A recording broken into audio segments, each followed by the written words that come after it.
Hey, what's going on? This is Ricardo, the Code 7 Podcast Network, and we are about to get started with Open Mic Live. It is November 4th, 2021. Yeah, it's already November. This is going by fast, and it's going to go even more fast, as always, because you've got the holidays and everything coming up, and then it's going to be 2022. Whew. We're about to get started, but as always, a word from our sponsors. At InDigital, we know that public safety professionals hold themselves to a high standard. In fact, standard doesn't do it justice. In over 25 years working alongside you, carrying millions of calls over our IP networks, your dedication has inspired us. That's why our ESI Net goes beyond industry standards, not only I3 compliant, but designed to adapt to future development for a network you can count on when it matters most.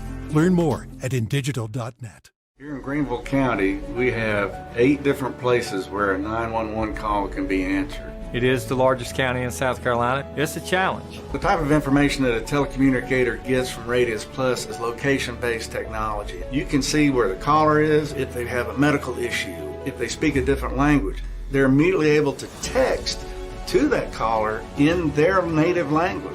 It reduces response times because it immediately gets first responders where they need to be.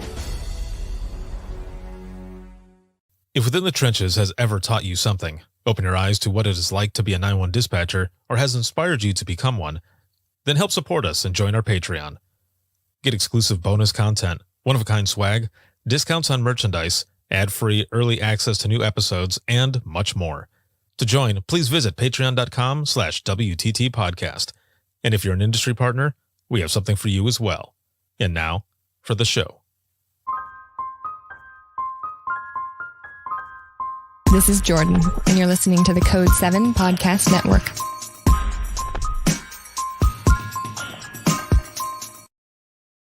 Warning. This episode contains the 3 A's of podcasting: adult content, adult language, and awesomeness. You've been warned. Dispatch. There is no one over here to cook our lunch. We are waiting for our lunch, and there's no one here to cook our lunch. All right, calm down. Where are you at? The group home. Now, what are you going to do? We'll get some help over there for you, okay? Welcome to Open Mic, where we visit the lighter side of dispatch, because laughing is good medicine.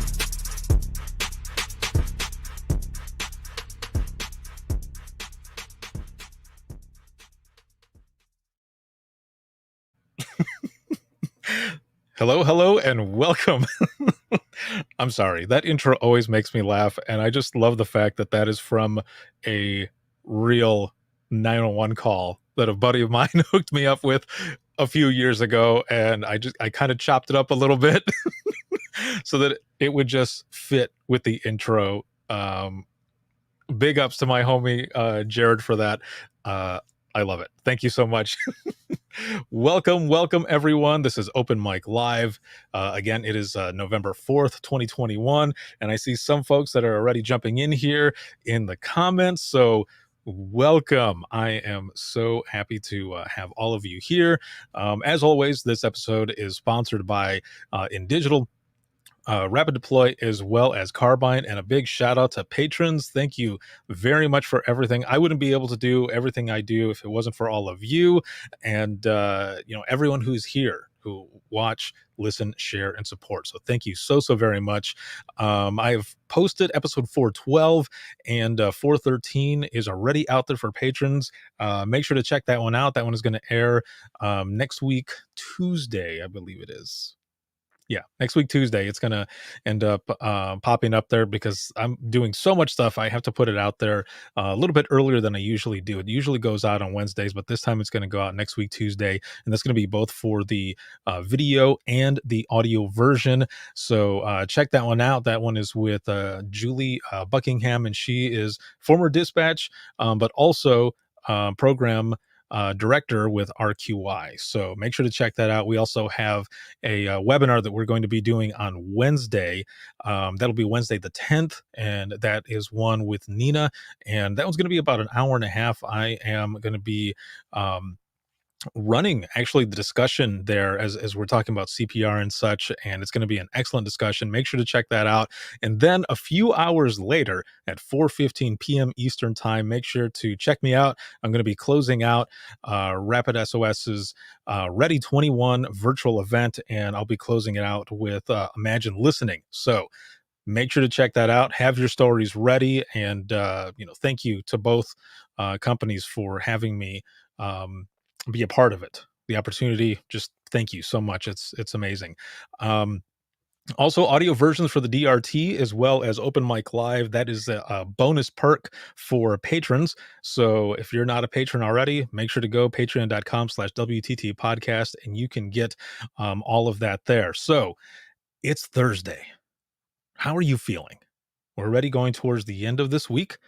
And on a scale of 1 to 10, 1 being shitty, of course, and 10 being awesome, how are you feeling? How are you feeling? Throw in your number in the comments and roll call. And also, is this your first time joining us here for Open Mic Live? If so, make sure to throw that in the comments as well. I always like to know about all the new folks that join us. If you are watching or have wanted to watch on Instagram, I have not had it on there for a couple of weeks now, only because I've had guests and everything, so it's a little bit harder to have Instagram going at the exact same time as this one, because then they can't hear the guests that are on there. So got to figure that part out, but we will get that going. So we've got all the stuff in here that's coming in on the in the comments here from the audience. So let's see. Lauren here says, it's been so long since I've seen the beginning of these. Ain't no one around me to cook my lunch either, Esther. Oh, that's funny. Gotta love that. Let's see. Shen coming in here, coming to you live from Central Ohio. Excellent. James coming from South Jersey in the house. And Lauren's at a 13. This is excellent. Tim is at a 5. We'll see if we can get that number up there, my friend. And Shannon is at a 3.5. But only 3 hours left of the week. So hopefully we can get that number up there as well. James, 7.5. We've got Pam. What's going on? Pam out of Kansas City, Missouri. And let's see. Kaylee K here is at an 8. Chelsea's at a 6. Leah's at a 6. This is good. Awesome. Awesome. This is good. So we've got all these numbers and everything coming in, and we've got an excellent one for you. We've got to dispatch this and a lot of other things. And I've got some special guests with me as well. Now, before I get to my guests and bring them in, I want to share a little bit of information here. This is information that all of you, I believe, have also already or have heard of. But I want to give a huge shout out to Oxygen for what we're going to be doing tonight. So I want to read this really quick, but this is from a press release, and this was put out October 19, 2021. And it says, Oxygen's 911 Crisis Center reveals the fast-paced inner workings of an emergency call center and the unsung heroes expertly handling real high-stakes distress calls. And that is going to air. It's going to air this Saturday, November 6th at 9 p.m. Eastern time, and I'm excited for this. This is going to be good.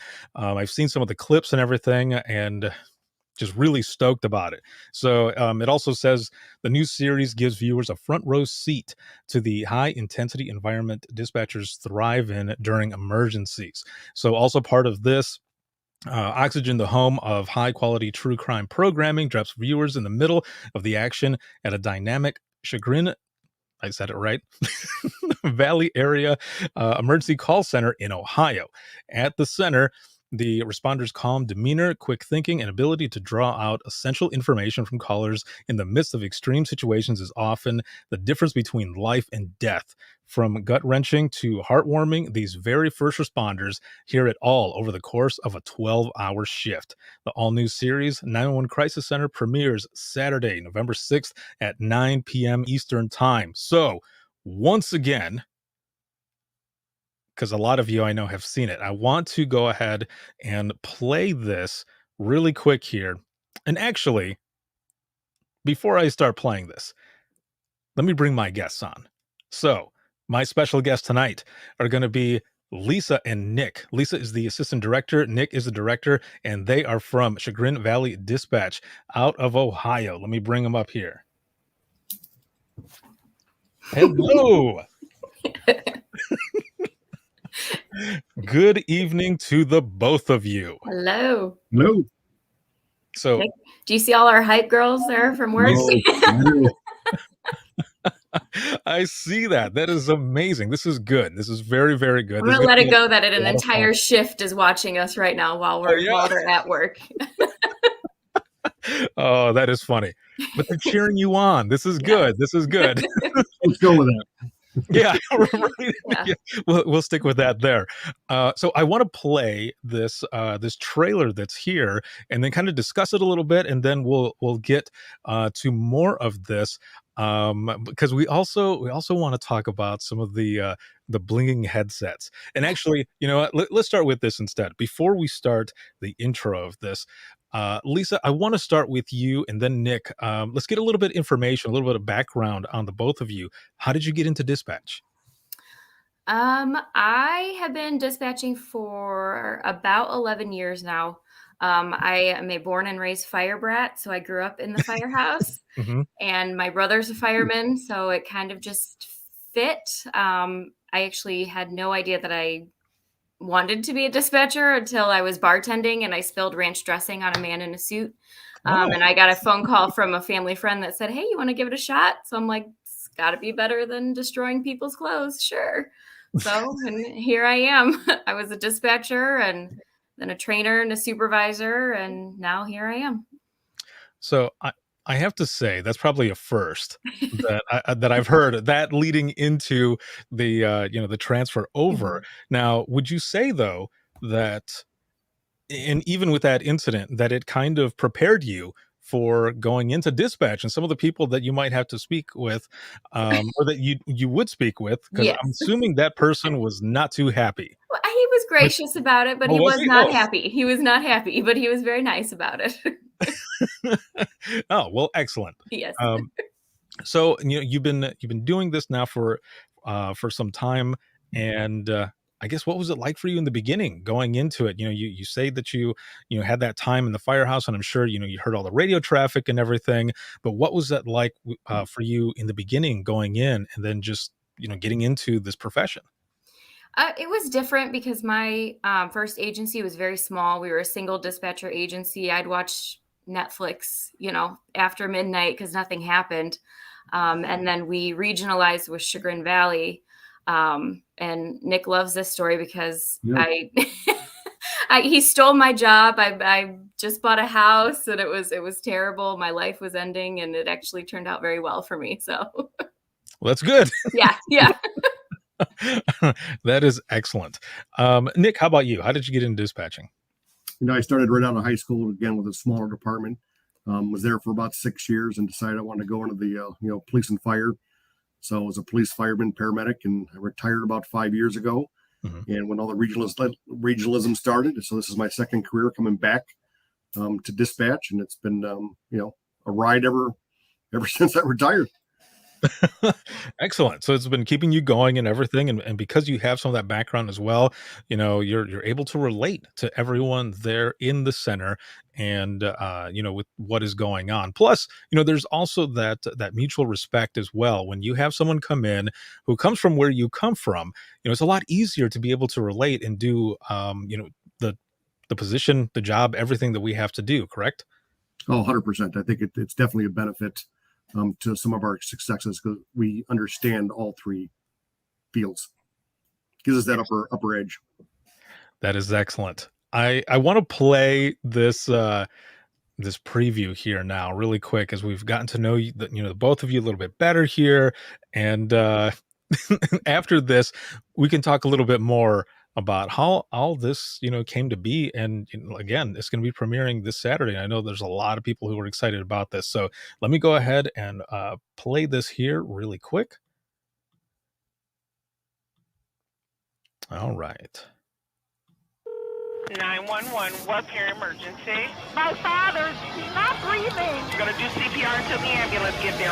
Let's go. 1, 2. Get ready to hold your breath. She's gonna jump out the window. Do not hang up. Oxygen True Crime has TV's biggest rush. You stabbed the male? What did you stab the male with? being on a night shift, we generally get more violent calls. Fire! Get here now! 2 boys been shot! The calls are real. Okay, please, hurry up! Emergency! And lives are on the line. Umbilical cords around their head. You're helping people in the worst moments of their lives. This baby crying. It's okay, she's breathing. Saving lives and taking names. Car's fully engulfed. She's in the car. When we answer, it could be the difference between life and death. The officers just want to talk to you.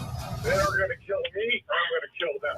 Only Oxygen True Crime has 911 Crisis Center. The new series premieres Saturday, November 6th.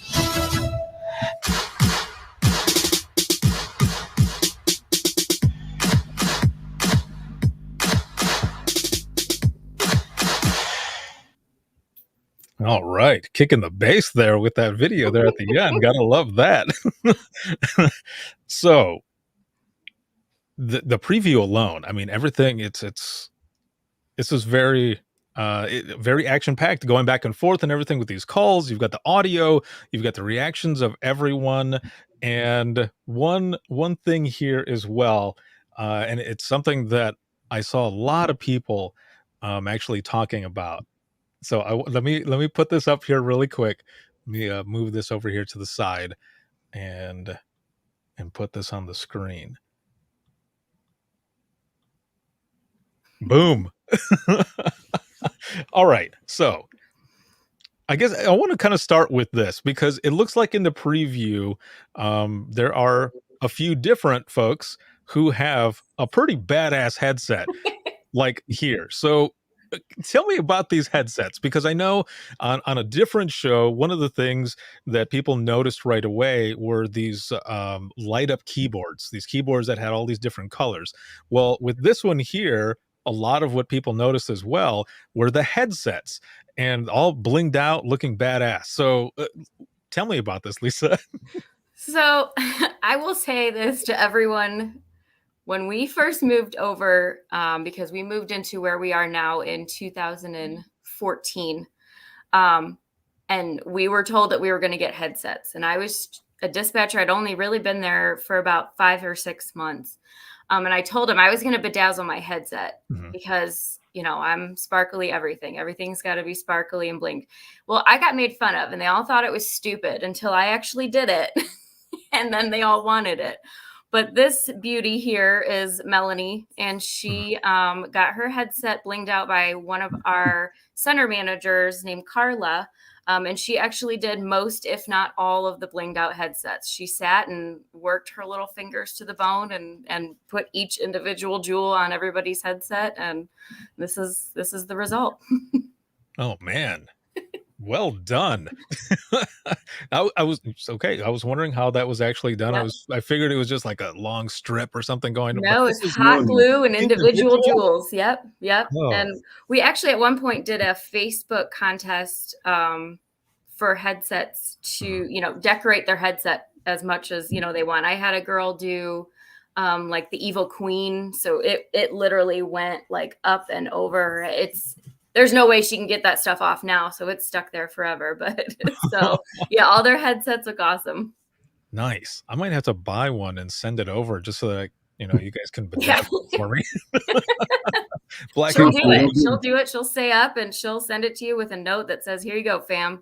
Nice. That'll be good. Yes. Throw I Am 911 on there in black and gold. We're gonna have to do this.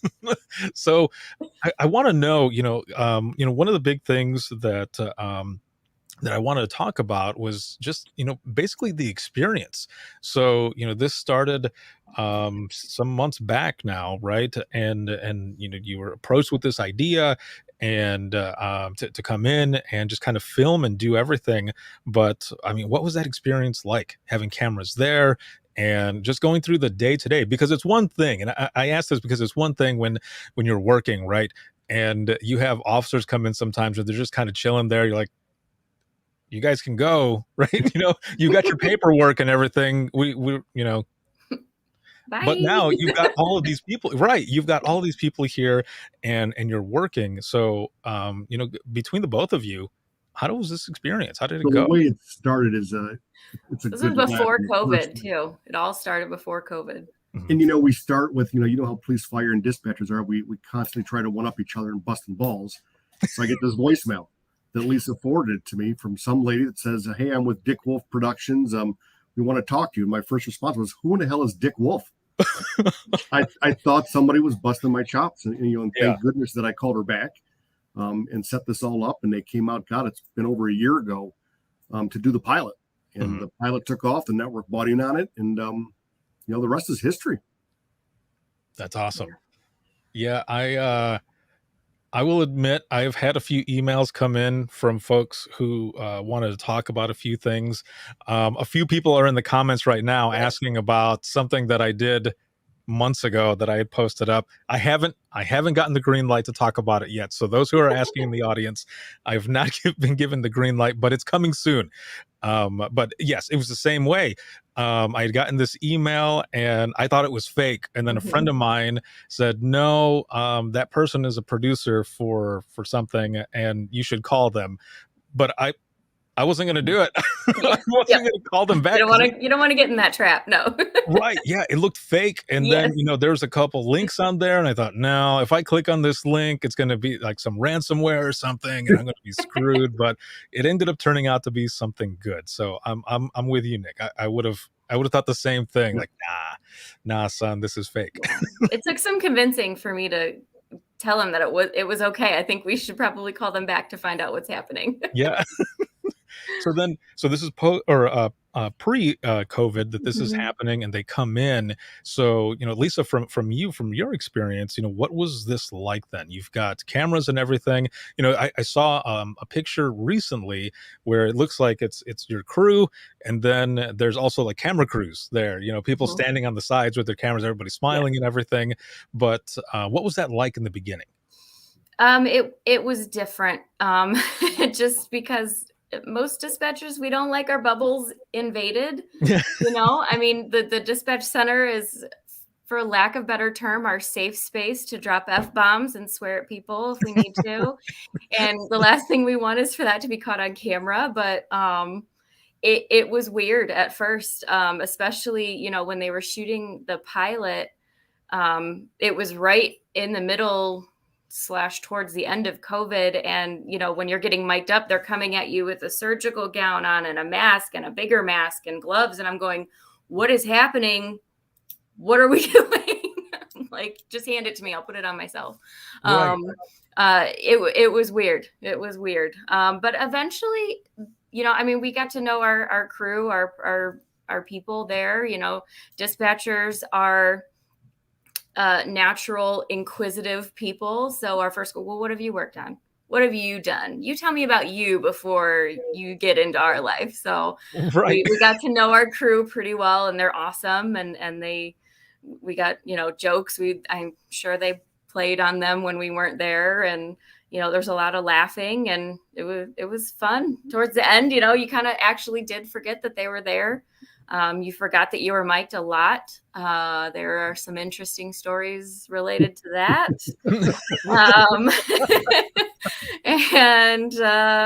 Yeah. Yeah, I can just imagine that you're going through your day to day, and you forget that moment, that you're mic'd up as you're kind of talking, alluding to, and something comes up, and then you probably just sit there like, oh shit. I'm like, all right, well. Ricardo, we'll just put it this way. One of the camera guys found out that he has a nice butt.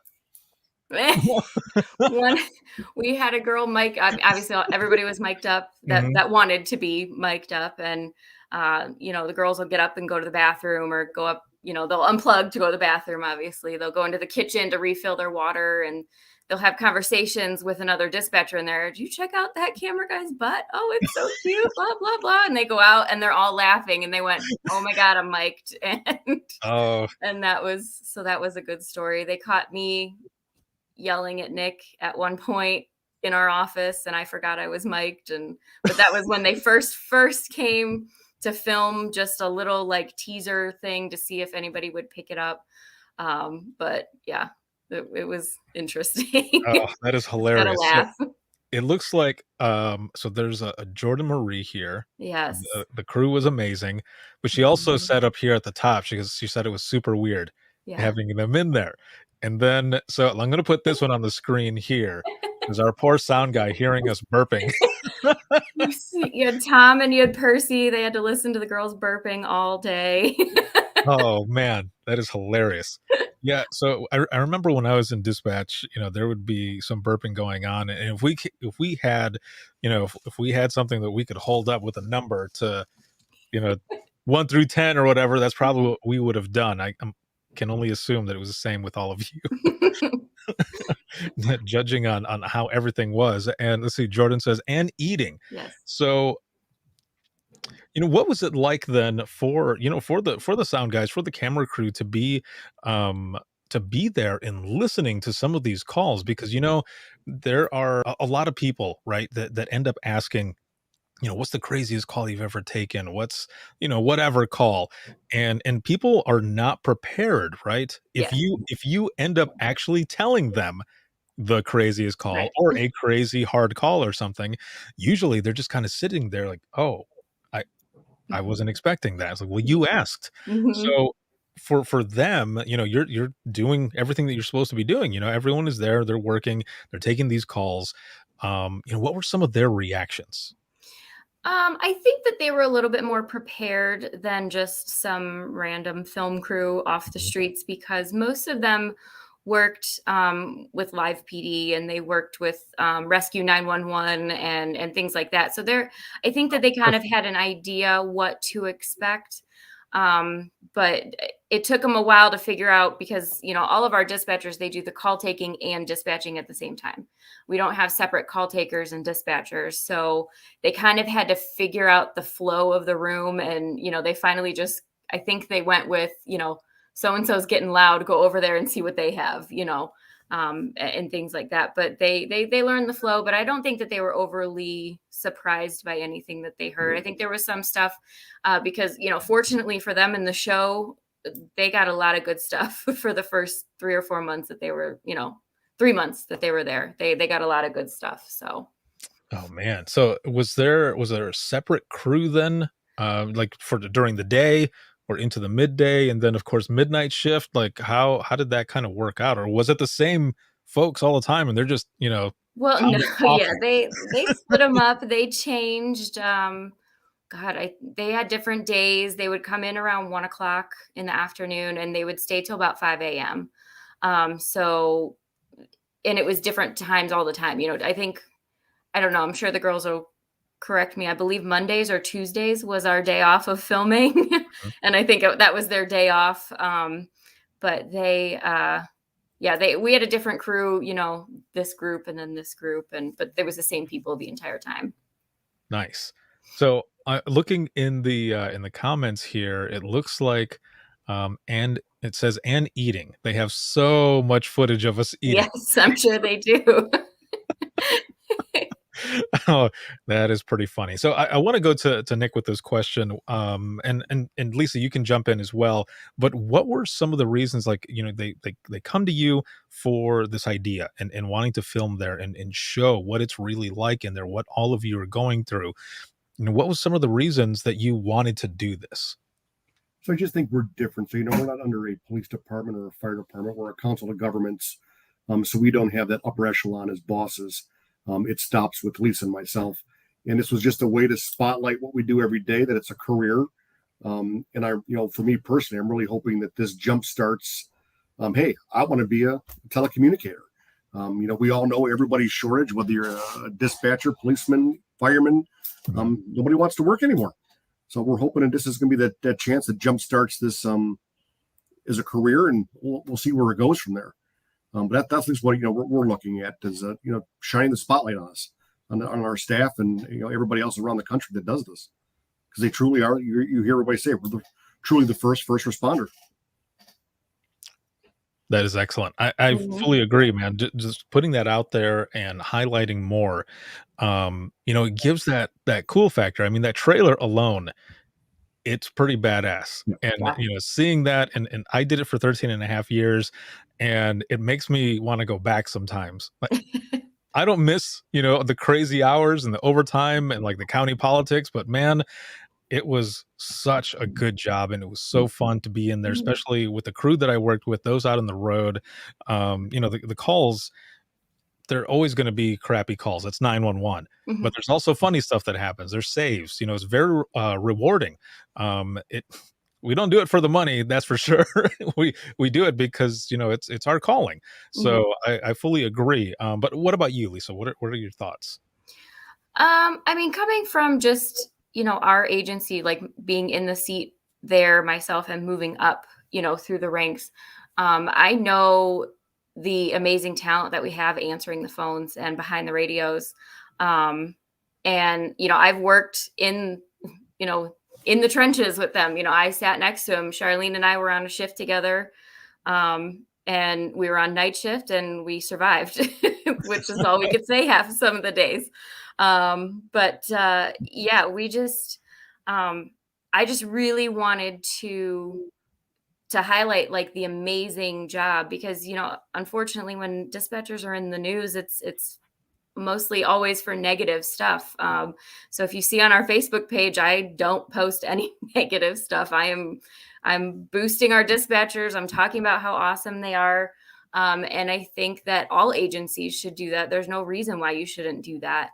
You don't see them put a face to what they do and the job that they do. And I think that this is a perfect opportunity to. Yeah, exactly. You are humanizing the voice within the trenches there of 911, and it's amazing. Again, the trailer is really, really good, and there's another clip that I'm going to play here in just a little bit, but I want to go back up here really quick because this is kind of funny. Jordan says, the trailer almost makes me excited to go to work in the morning. He has to be in at 5:30, so I'm surprised she's still awake. 5:30. Yes. Oh, man. Okay, so I always worked midnight shift. It was my favorite shift to work because, all the crazy shit happens during that time, especially in a full moon. Oh, man, all the stuff goes nuts. But there was a short stint of mornings that I did, and man, I did not like that because the way we did it, we were 12-hour shift as well, but it was 4:30 to 4:30. So I lived about 40 or so minutes away from the center. So I would have to wake up at 3 a.m.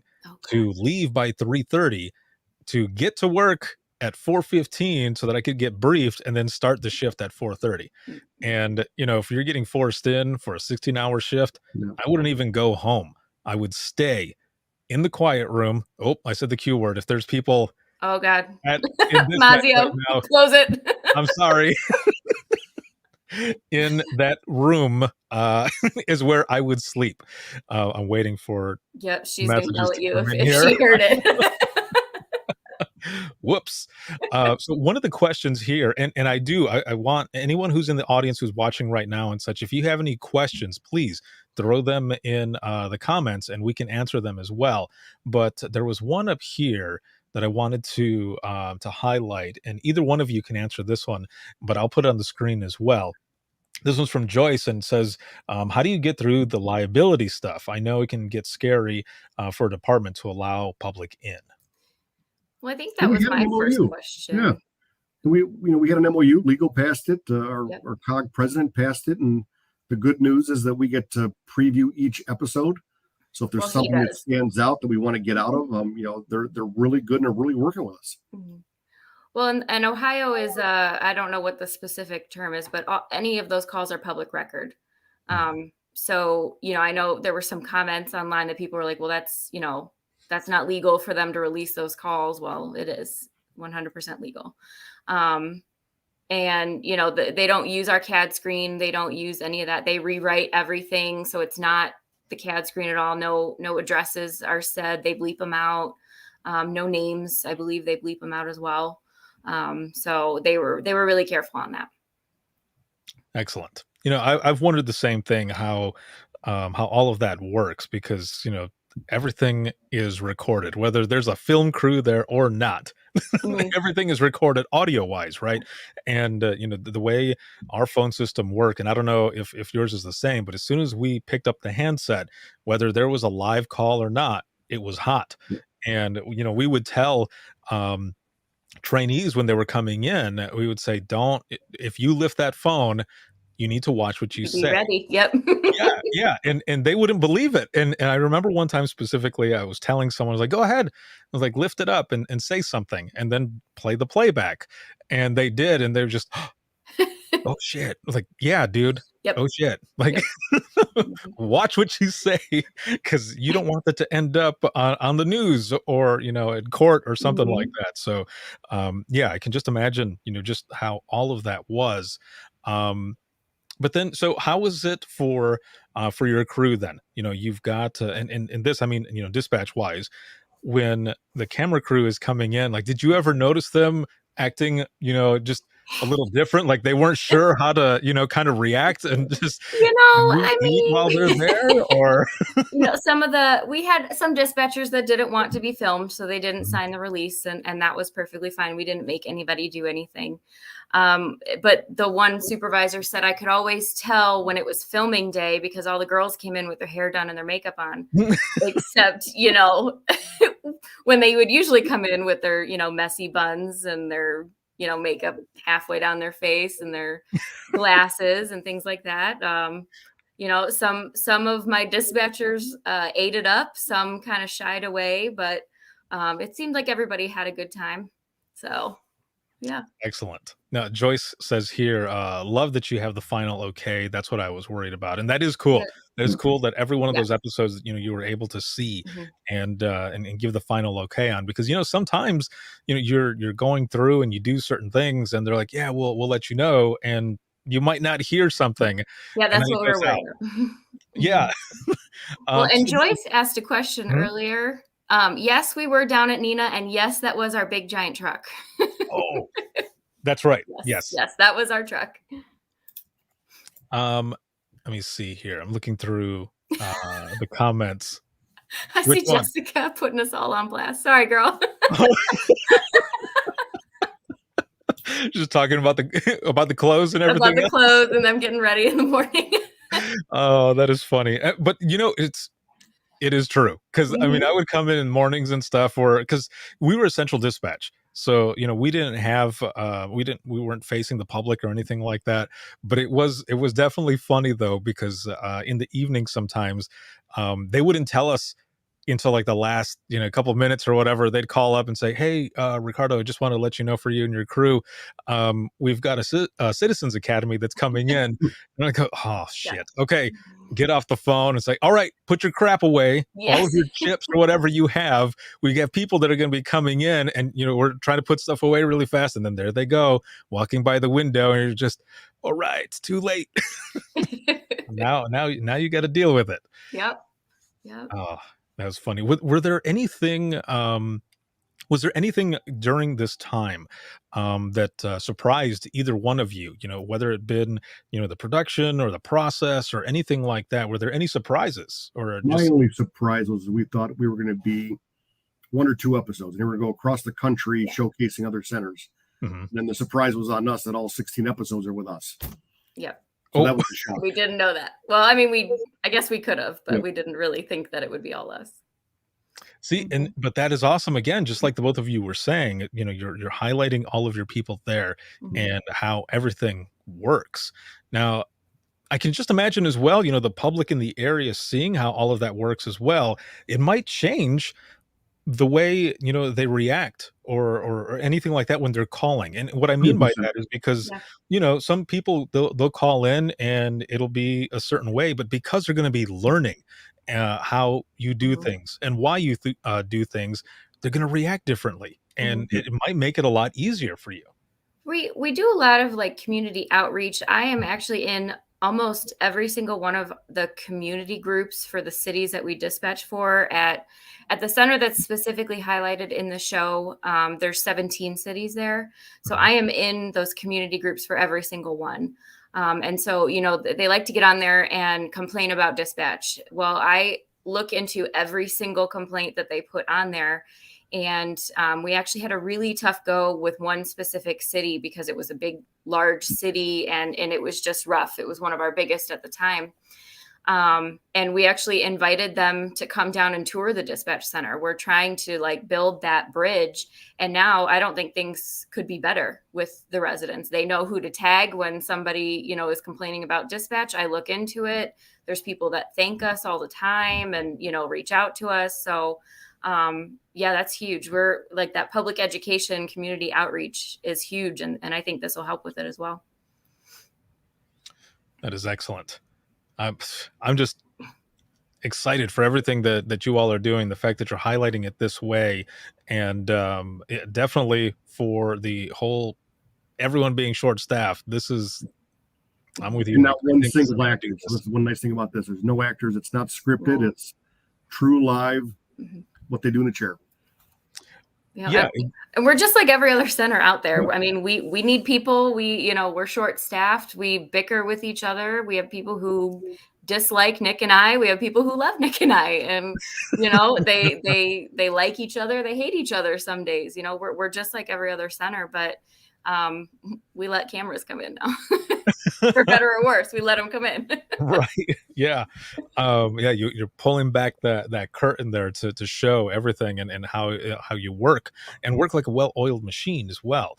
I want to look back here in the comments really quick. And so we've got one here that says, we can tell when some of the shift that checked in are busy on the phone or radio. Yes. They've gone silent here. And then someone else said, probably because he said the Q word. I don't know. Maybe we should check in on them, see if they're okay. Yeah. If I ever see them, they'll be like, "Oh, you're the jerk off who said the Q word during that time." Like, all right, we're gonna get you back. So here's one right here. I can hear it now. Damn it, Ricky, that's what happens sometimes. It ends up slipping out. So I want to play the sneak peek here. This is one of the clips that was sent to me when I was going back and forth talking about what we're doing right now. So let me cue this up, and then we can talk about this as well here.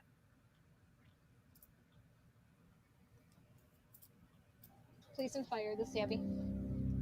I just opened up my door to my neighbor. She just barged in saying somebody's trying to kill her. Caller states a female barged into his apartment and said someone was trying to kill her and has a gun. Do you think there's any truth to what she's saying? No. She's under an influence of drug, whatever. She's freaking out. Okay, so this is just because she's high or under the influence of something? Yes. What do you think she's on? Can you tell? Water PCP. Yo, you need to calm down. Radio 1982. I have a welfare check. She appears to be high on PCP. Do you know her name? Her name is... Hey, yo, you need to calm down. That's my cousin. Look at the welfare check. It says somebody's trying to kill her. Is it really your cousin? Yes. I'm sorry. Even though we have 17 communities, a lot of us live in the area. So it's not uncommon that you will pick up the phone and it will be someone on the other end that you know. Oh my God, this is crazy. Okay, I know. We're almost there. Yo, get away from this. Come back in here. My best friend, Essence, is sitting right next to me and I can feel her pain. Just added an extra level of stress that it was going to have a bad ending. You better not jump out the window. Calm down. Debbie, she just said she's going to jump out the window. He's trying to get...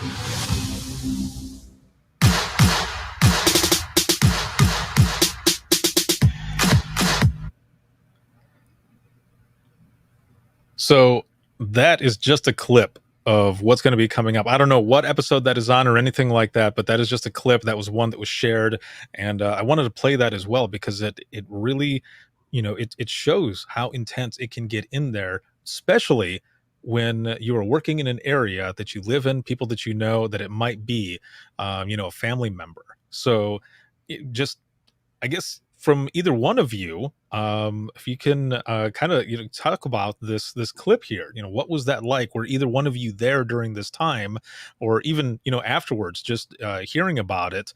How did that go? Neither of us were there when it happened. We actually didn't find out about it until the next morning. Mm-hmm. But that was Essence, the dispatcher, and she's okay.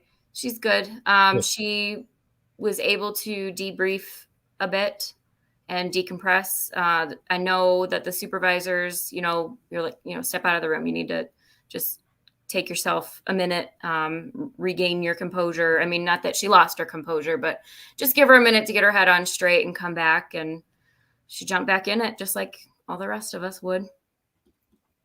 That's good. Yeah. So I was watching this clip and I thought, man, that is true to form on how things go down. I've done a lot of speaking engagements, and that's part of my story as well. Is I dispatched in the county that I grew up in. So the west side of the county, I knew pretty much everyone there, friends, family. When my grandmother passed away, I was the one who took that call. So this clip really hit home for me, thinking about working and everything in that area, and how this is what happened. This can happen if you are working in an area that you live in, or people that you know. So I like that they highlight this, and they've got camera angles on the person who's taking the call, Essence who's there, and the one who's dispatching it out. You've got multiple angles and everything of the actual call and what's going on, but also the audio and everything as it's going.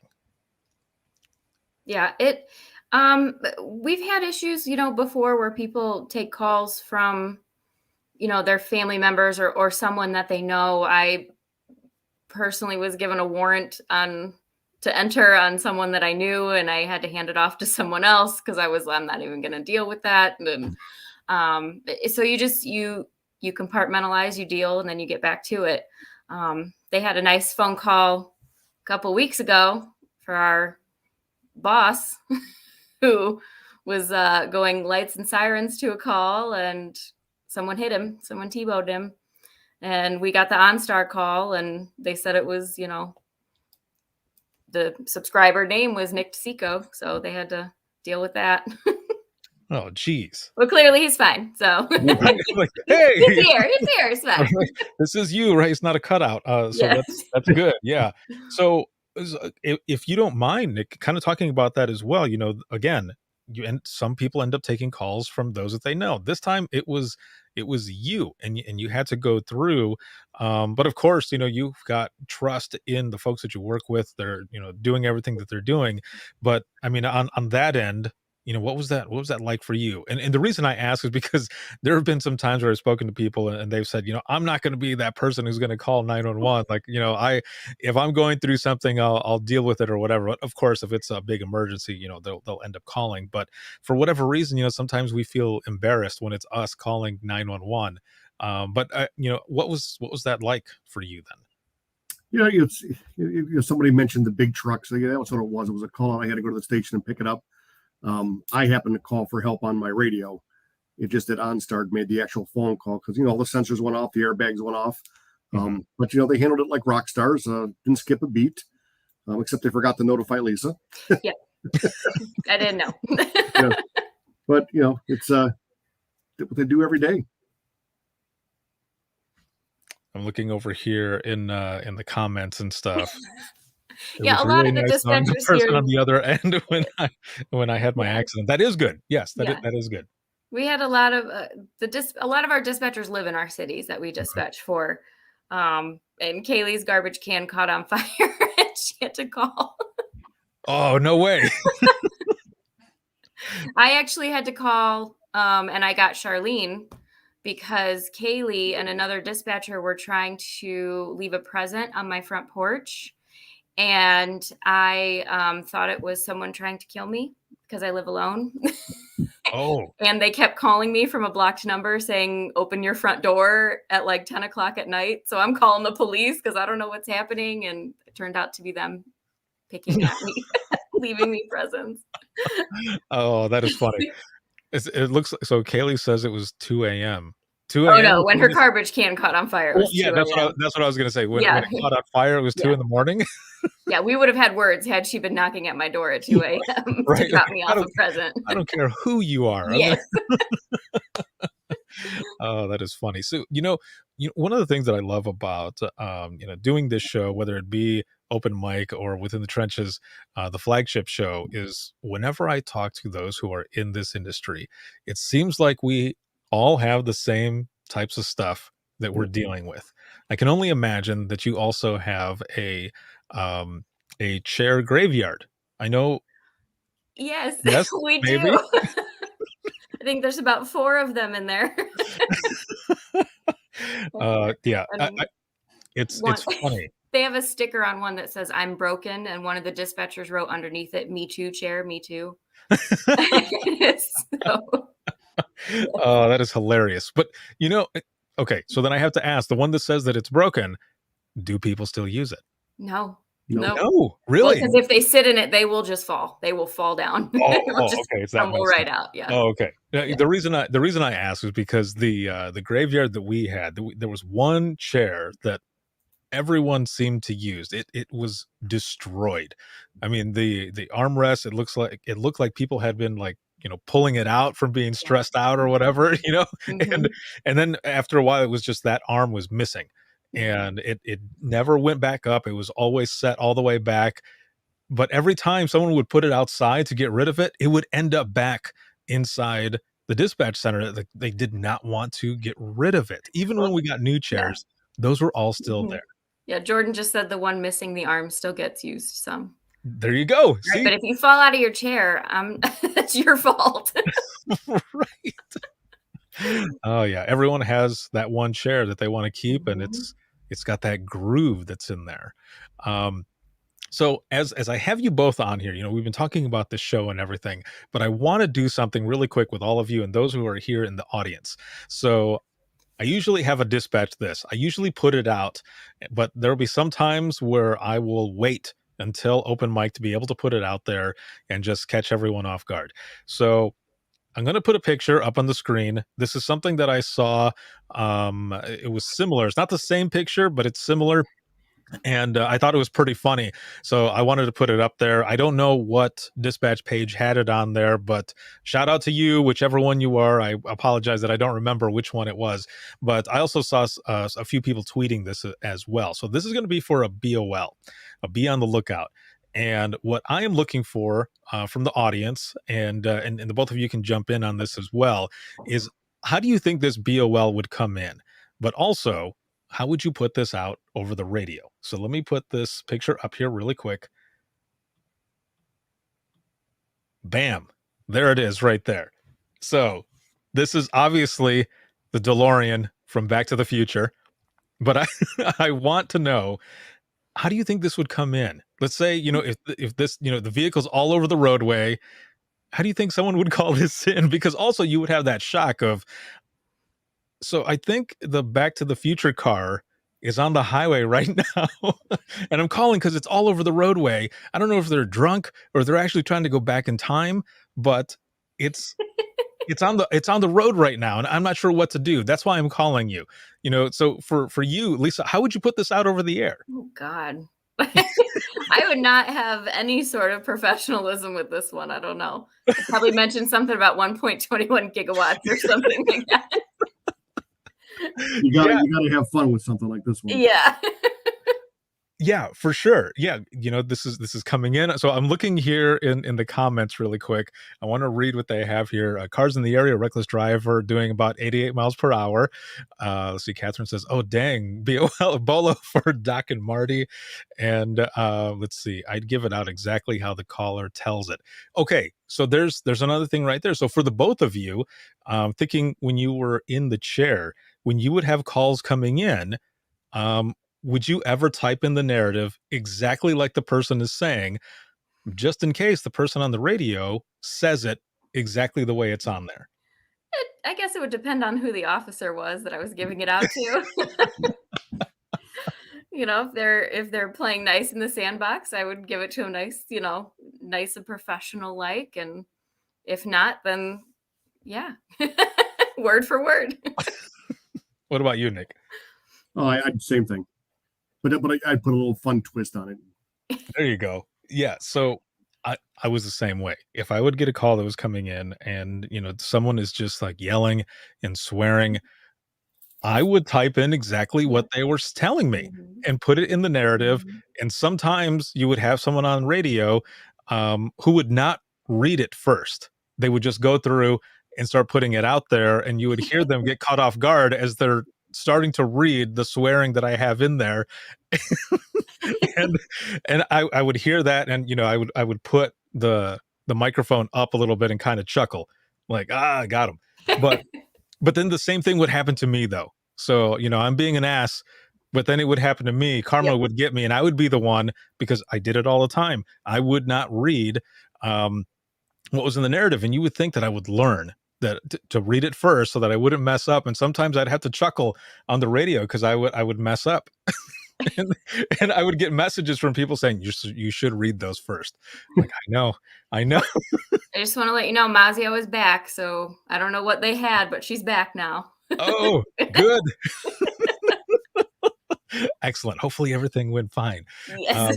Let me go back up here. So let's see, a silver older model car. I don't think it has a bumper, and it might be able to fly. Okay, that's good. Vehicle spotted. Looks like there's a blender attached. Plate comes back to a dock. Let's see. Caller states he overheard the drivers say, "Where we're going, we don't need roads." Excellent. But look at JD's comment. How true is that? Yes. Yeah. Some of my coworkers might not even know the movie. Oh, yes, that's right.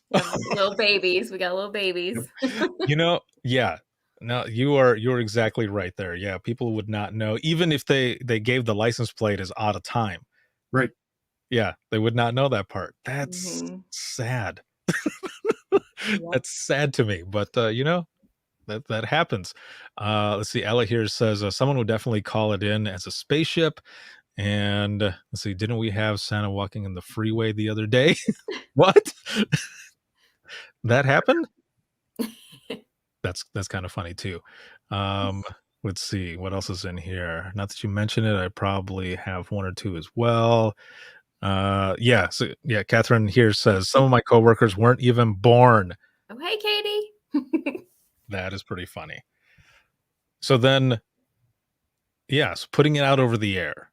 So for those watching now, for those or putting it out over the air, how would you put that out over the air? Because I would have some fun with it as well, and just using my own, dispatch center, like central to all stations and units on the east side of the county. I don't even know. I'm trying to think of how I would say it as well. Be advised, color advised, a vehicle all over the roadway, silver in color. Looks like a DeLorean, possibly the Back to the Future cars, what they're advising. Still, no. I would have to throw in some other bullshit as well, and I would probably get in trouble for it too, because what I would do is I would make my voice even more announcer style and do it that way, which I used to do when we would get the all the information from the National Weather Service, and I would do it like that, like Allegan Central to all stations and units, the National Weather Service says, and I would put it out like that, and oh man, the officers would get pissed off. They would send me messages back saying, "Oh, stop being an ass." I'm like, okay, trying not to, but just trying to have a little fun. Let's see. We need to ask Casey tomorrow how to give it out. Casey is one of our veteran dispatchers. She's going to retire next month, so she gives 0 Fs on what goes out on the radio. She's done. My Lord. Okay. Yeah, no, please do, because that would be awesome. And you can just record her voice, put it out there to see exactly what she would say. Oh, please. I'll send it to you. Yes, please. That would be hilarious. Yep. Let's see. Lauren over here says, yes, hashtag hot Vegas baloney voice. Oh my God. So I can't even remember how all of that started. It was when we were all at Navigator and we were in Vegas and it was really hot there. And I think we were talking about how we were sweating so much it probably smelled like bologna or something like that. And someone started saying hot Vegas baloney. So then we were saying that it would be that would be the band name, a new band that would be called Hot Vegas Baloney. So ever since then, this hashtag Hot Vegas Baloney has been part of this live broadcast as well. Hey, we went to APCO in Vegas, and it was a dry heat, right, Nick? Yeah, try heat my Oh ass. my gosh. Yeah. Yes. It was so hot. What was that? 2018 or 2019? One of the two. It was terrible. I Yeah. mean, it was great, but it was terrible. Yes. Vegas in August. Mhm. Not good. It was about what, 118, something like that. I remember walking through there and someone saying, "We're just going to walk from one casino to the other." Yep. And I remember telling them, "No, we just left the vendor hall. We're still dressed in our business attire. It's going to be horrible." They're like, "No, it won't be that bad." About died out there. Mm-hmm. It was not good. Let's see. Lauren here says Sarah Weston and Halcyon said they were hot and smelled like bologna. That's what it was. I had mentioned that they probably smelled like bologna. So that's where that came from. Well, we are going into the wrap up of this live broadcast. Thank you all very much for joining in for Dispatch This, and for the both of you, Lisa and Nick, for joining me on this. As we go into the wrap up of this, I want to hear from the both of you. I guess what do you want those who are watching to get out of this show and seeing how your crew works, the calls that are taken, and just, the camaraderie, just everything that comes with it for 911, highlighting what it is as that you all do as the most vital piece of public safety? I mean, we're doing nothing different than every other center out there in the world. We have that camaraderie, just like Lisa says. We love each other. We hate each other at different times, but we're just showcasing what we all do across this country. We're doing nothing different. We're doing nothing special, nothing better, nothing worse. But it's a time to put us in that spotlight and showcase what we do in and day out. Perfect. I'm sorry. Kaylee wants me to bring her coffee in the morning. Get out of here. I gotta mirror what Nick said. It's the dispatchers that we work with every day at all three of our centers. They're rock stars. They come in, they do a job that nobody really wants to think about doing every day. But it's being done everywhere, at every PSAP across the country, across the world. I just wish that we were out in the spotlight, not necessarily us, but we as a dispatching community were out in the spotlight more. There's enough cop shows. There's enough fire shows. Let's get some dispatching shows. Like they're way cooler. We have a lot more fun in there. And the jokes may be raunchier in dispatch than they are in the stations. Just saying. That's what I'm talking about. Yes, because some of the calls that are shared on this show in the audience that I read, it takes one story for all of them to go downhill, and it just you end up reading some of these or hearing about them, whichever, and sometimes you have to think, is this real life? Like, is this for real? And you can't make this shit up, right? There's no way. And a lot of what we do here in Open Mic Live, I always tell people all the time, it's not the callers that we're joking about here. That's never the thing. What we're laughing about is the situation, because if a lot of the stuff that happens in 911, if we didn't have some sort of sense of humor with some of the stuff that comes in, I mean, we'd probably be crying more than we're laughing, and that's not what we want, right? So this is awesome that that the show that is coming out, highlighting everything that you all do, and just props. Thank you. And when you watch one of the episodes, you're going to have a new intro 911 call from our guy from the Crazy Horse. I'll put $100 on it because you're going to enjoy it. Perfect. Well, I am looking forward to just that. So you know, the Crazy Horse is a strip club we have here in Cleveland. Oh. So just, I'm going to leave that there. We'll leave it there. We'll leave it there. Awesome. Well, that is excellent. I will be right back here with the both of you as I go into the wrap up of this. Again, thank you both for being here. And this has been amazing. Thank you. Thank you. Thank you. So going into the wrap up of this, I want to play this one last time here.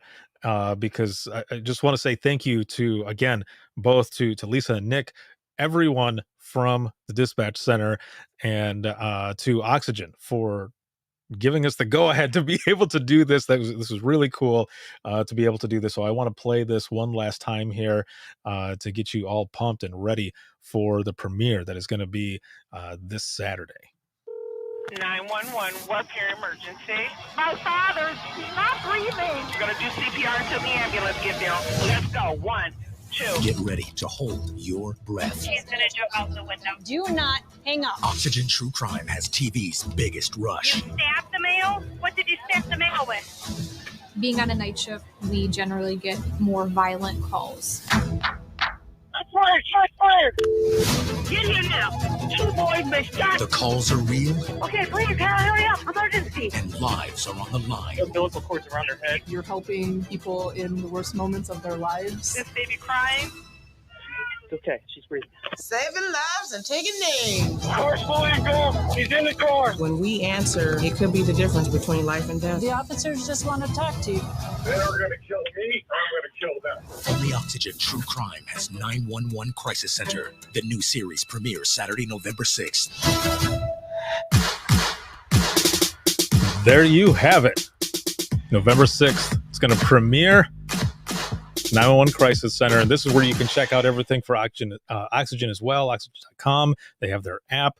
So much more that comes with that. So make sure to check that out as well. For those who are watching, if you have any comments, questions, or you want to be a guest on the show, you can email us, and that's going to be wttpodcast@gmail.com. Once again, that is wttpodcast@gmail.com. You can follow us on Twitter. That is @91podcast. You can like us on Facebook. That is facebook.com/Within the Trenches Podcast.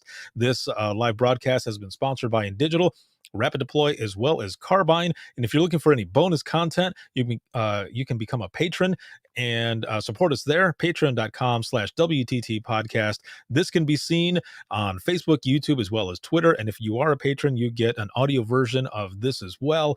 And then you can listen 24/7 on Apple Podcasts, iHeartRadio, Spotify, your favorite podcasting app, and withinthetrenches.net. And that'll be for the flagship show with Within the Trenches podcast.